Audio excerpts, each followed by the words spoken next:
What's up, party people, and welcome back. This is the series where I take every Street Fighter 6 character from day one all the way to Master Rank. This is a fun and effective way for me to cope with mental illness, and I hope to make you laugh and learn along the way. Every 20 minutes of gaming, I recommend a 5-minute break to help maintain focus and learning efficiency. Stick around until the end, and I supply that for you too. Now on to the video. Oh, God. Fate! Okay, so immediate jump, big damage combo from Mr. Akuma. So if you guys notice, yeah, this is a little bit of a shorter video. Sorry for that. But yeah, this is going to be the end of Akuma to Master already. Just like Luke, this went by pretty quick. Won't be like that for all the characters, but Akuma is a Shoto, and I played Shotos, since I was a little kid. Not my main characters, but I play them a lot for fun. You can immediately tell, like, I'm a lot more comfortable playing Akuma right now, dude. I'm just doing, the fireball game I feel like is incredibly important to establish with Akuma, because you can do stuff like that. Wow, that was right in the first game fast round, but that was just a read. He wasn't doing a lot, and he was scared of my fireballs, so I just took advantage of it. That's why you want to throw fireballs, to see what your opponent's going to do. Not to hit them with the fireball necessarily, but to see what your opponent's reactions are going to be to the fireball. Often it's going to be jump, and you want your answer ready for that. Oh wow, but yeah, so Akuma, yeah, so much of this character's strengths, I think, come with being comfortable with this character. That goes with pretty much any character in the cast, but Akuma is really hard to make work. See, I'm chucking plasma. Oh, that was a missed cross cut. I've been trying to get better at those.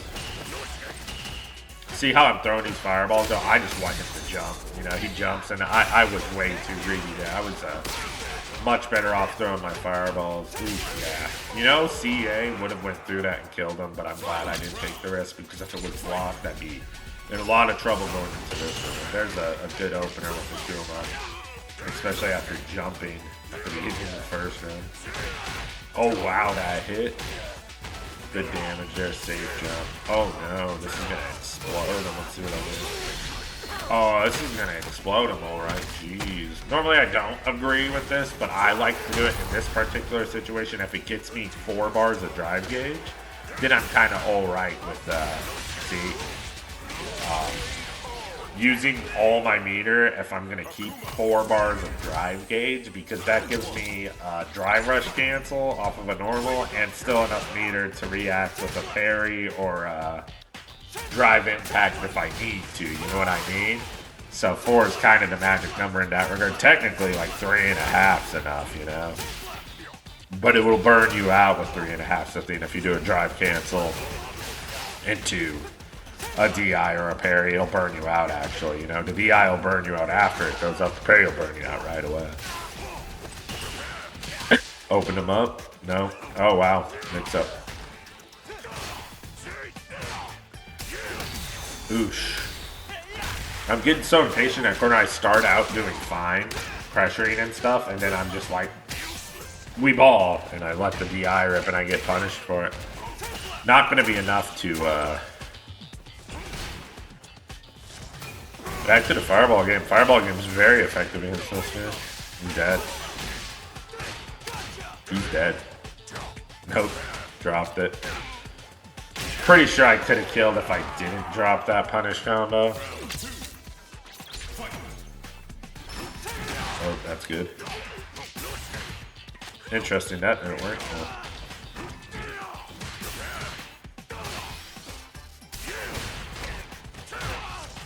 Good damage. What was I doing? I think I was trying to uppercut into level 3, but now I'm probably not going to spin the meter at all. Oh, good backdash. Risky, but very good, especially... yeah, I agree with him not going for it. He dies anyways, but... Even, see, him going for it, he's up around, you know what I mean? So he doesn't want to just blow all his meter whenever odds of going to the final round are so high. He might, beat me, but... Might's not good enough in that situation. I got my 1 bar left, and just enough to DI him and have that was, you know, that's how I like to play when I can pilot my character. I like to be as efficient with the drive gauge as possible, and if you can do that, it's just playing. That's what this. Oh, he should be dead. But playing to the system mechanics is just going to benefit you with whatever character you play, you know? Every single character in this game is balanced with the system mechanics in mind for a reason, you know? Because they're going to be usable in every single match. Different ways, different characters are affected, but you're going to have those options every time.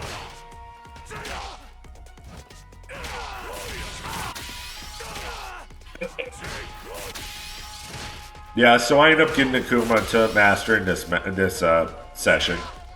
Akuma had the lowest win rate of all my characters up to master. Jamie obviously took a lot more matches, so Jamie had a higher win rate because I played, I guess, lower level players. I don't really know what it is, honestly. I'm just gonna credit, like I said, to the volatile nature of Akuma. He's very much a gambling character that you want to be confident in your ability. Oh, this is cool when I'm practicing. I learned this with Akuma while just screwing around with him.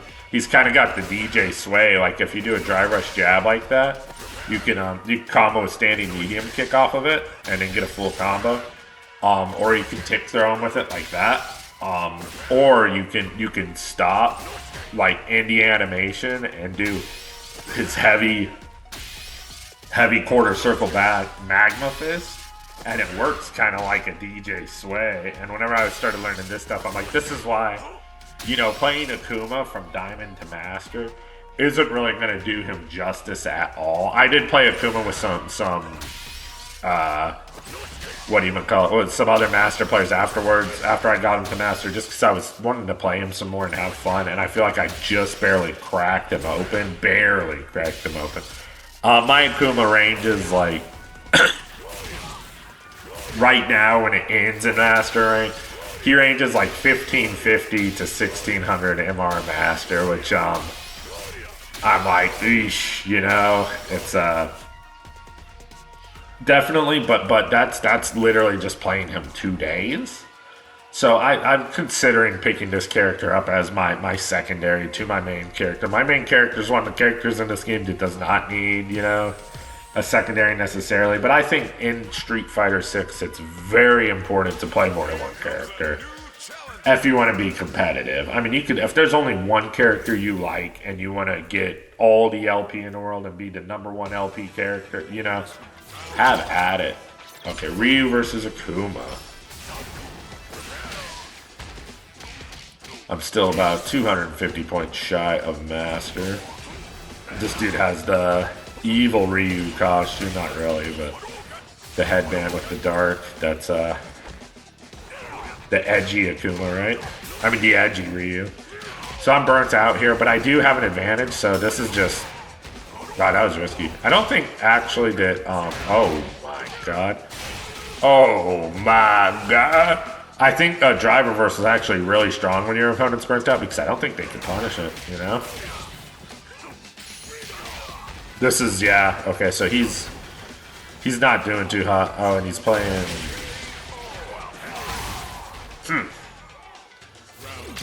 He's playing, what's the word, erratic? Which, he doesn't need to, he can just slow it down. I didn't do anything crazy, I just, you know... Yikes. This is, alright. Kind of like a Street Fighter 4 Ryu, huh?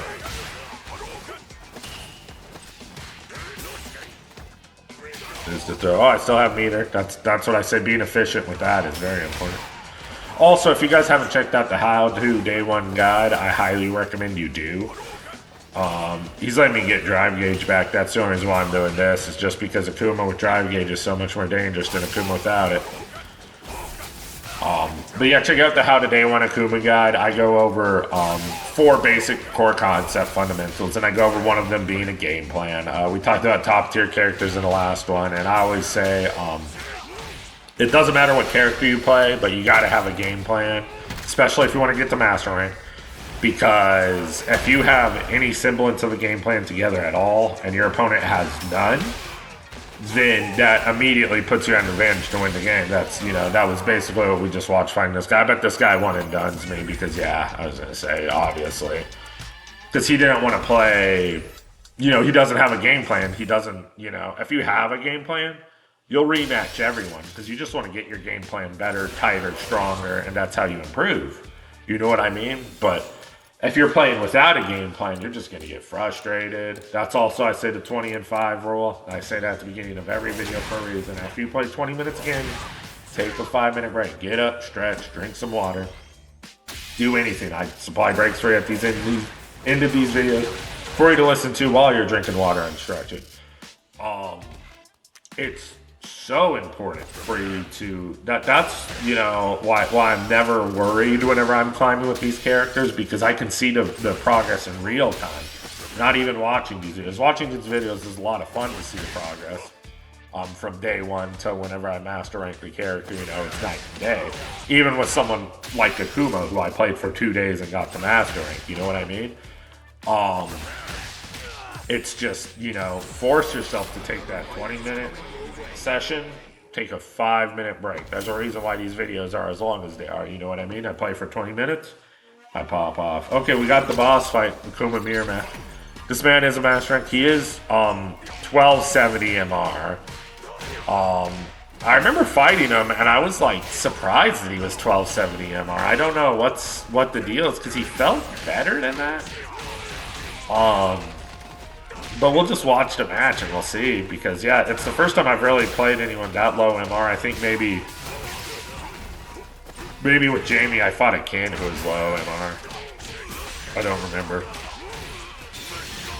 See, he cooked me that round. This round I'm like, this dude's 1270, I'm about to get blown up and everyone's gonna see me getting cooked by some 1270 damn, excuse me, Akuma mirror match, and I'm like, man, I definitely feel like my Akuma's better than that.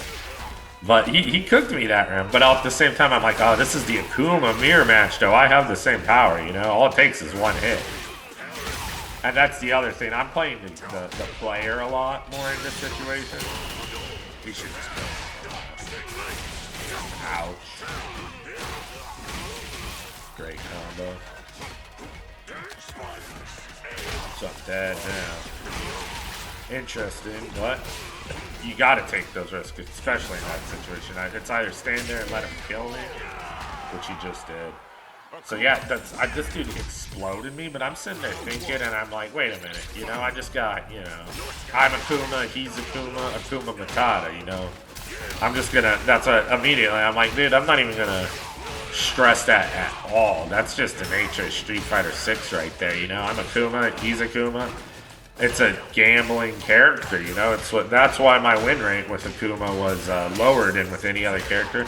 I think Akuma took 10 more matches than it did with Luke, 10 or 12 more matches than it did with Luke, and I had like a 62 or a 68% win rate with Akuma to master it, which is significantly the lowest I've had so far. Luke took exactly 50 matches.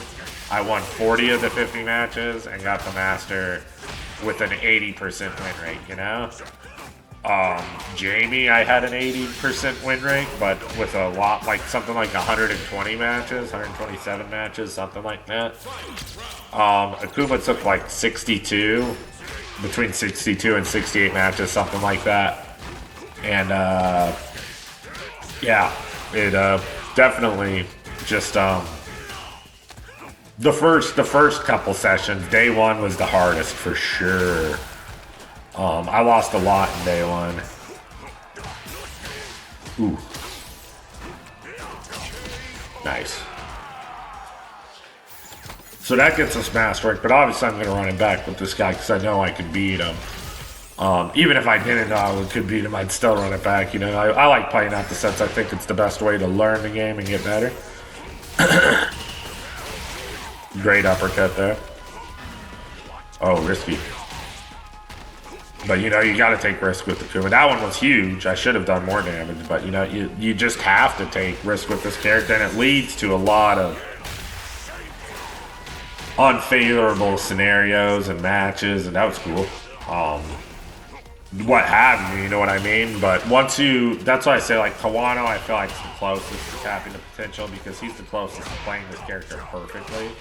It's too bad that infiltration ended up being a scumbag or whatever happened with him and he got banned because I feel like if we saw his Akuma right now, we'd absolutely see the true potential of his character. Um, okay, so it looks like my Akuma might be somewhere around 1,270 MR. I don't know. I don't know. This guy feels like I said, I feels like he's playing better than that for me. But I'm sure if he played Ryu, it would be better for him. Akuma will tilt you if you play him a lot because he's just like I said, he's very volatile. Does everything you want a character to, but you just lose matches because you have to take risks and what have you. You know, it's just you have to take risks. You have to gamble in scenarios that you don't normally. That you normally wouldn't, but you just have to keep your opponent. You know, never knowing. You know, always. Even like you watch Galana, that dude will mash in the X uppercut. You know, and you have to with this character. It's just like it reminds me of Seth in Street Fighter 4, but no vortex. You know, and not nearly as gambling. You know, but it was a different time. I've got a big lead here, and he just. Ooh, he's alive. Well, that's Akuma to master rank. Ended at, what, 1503 MR? Wow, you got 3 points for beating 1270? That's crazy. I don't think I get 3 points if I'm 1800 and I beat a 1500. Maybe I do. I must. I must. But yeah, at the end of this video, I was like, shit, I should play more. But I was so tired, and I was like already cooked. Just playing ranked, I was like done playing ranked. Akuma's a very stressful character to play. That's the thing with him that I was really trying to get out. Like from day one till now, getting that 62 or 68% win rate, whatever I did with him, having Akuma being the lowest win rate character I had so far.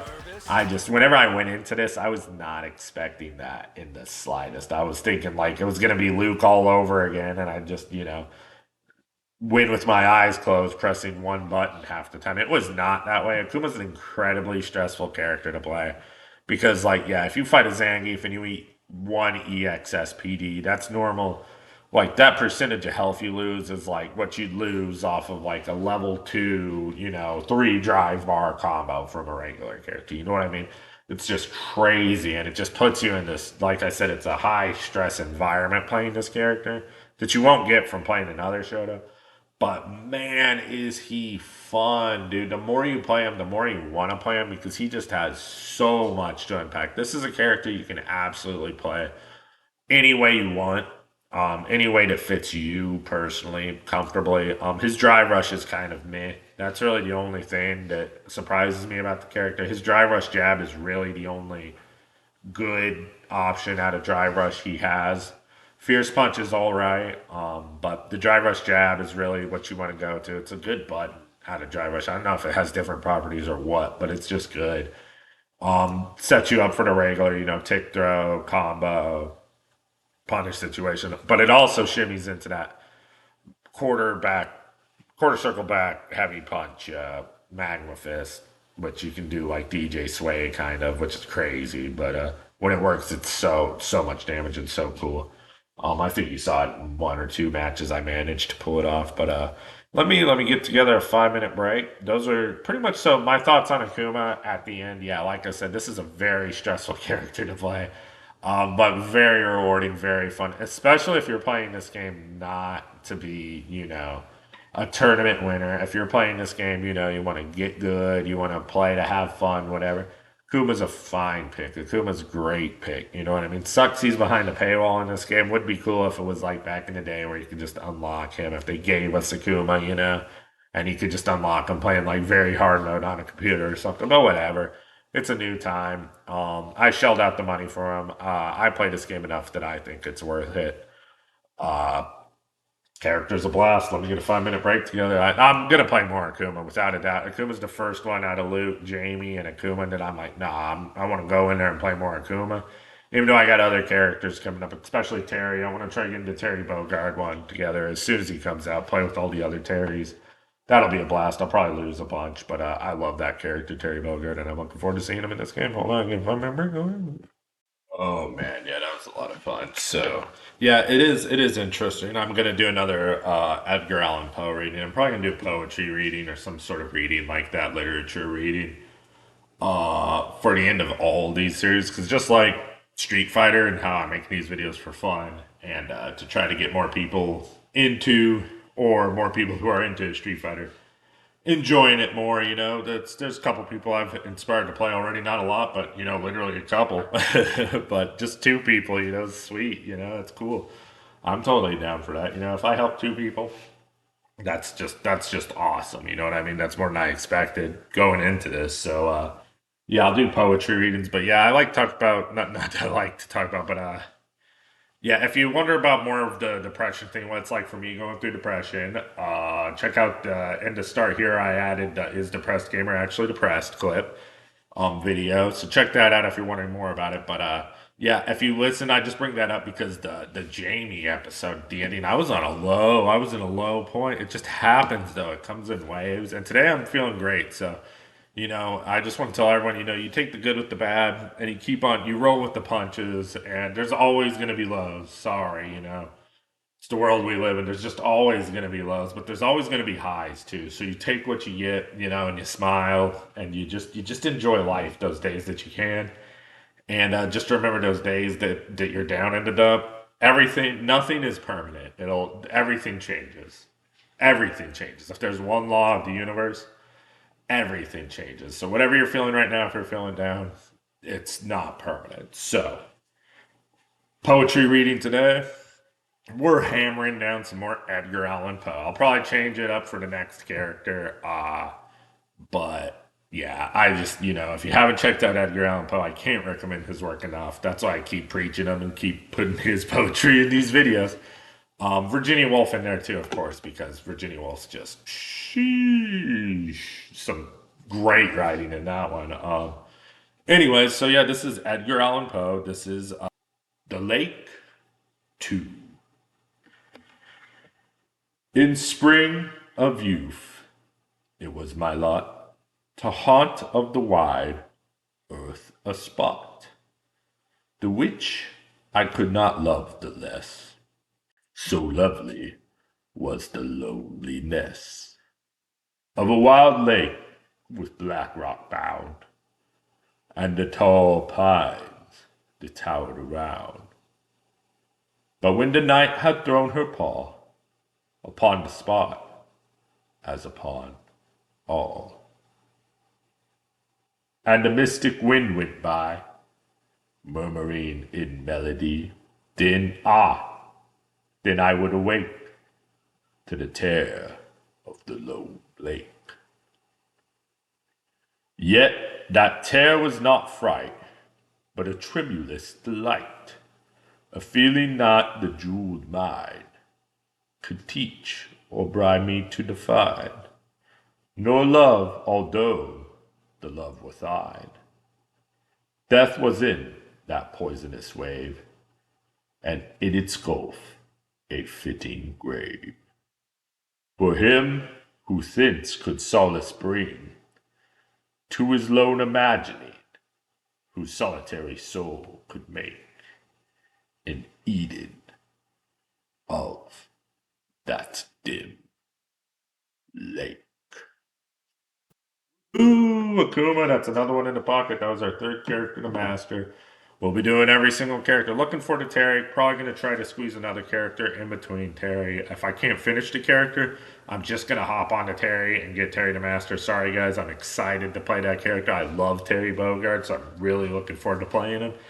But I will, as soon as Terry's done, if I don't finish the next character, I'll just hop right back, finish it. But I want to get him started for people who are looking forward to that one. So that being said, I am the depressed gamer. Y'all be good to yourselves. Keep on struggling. And I'll see you in the next one.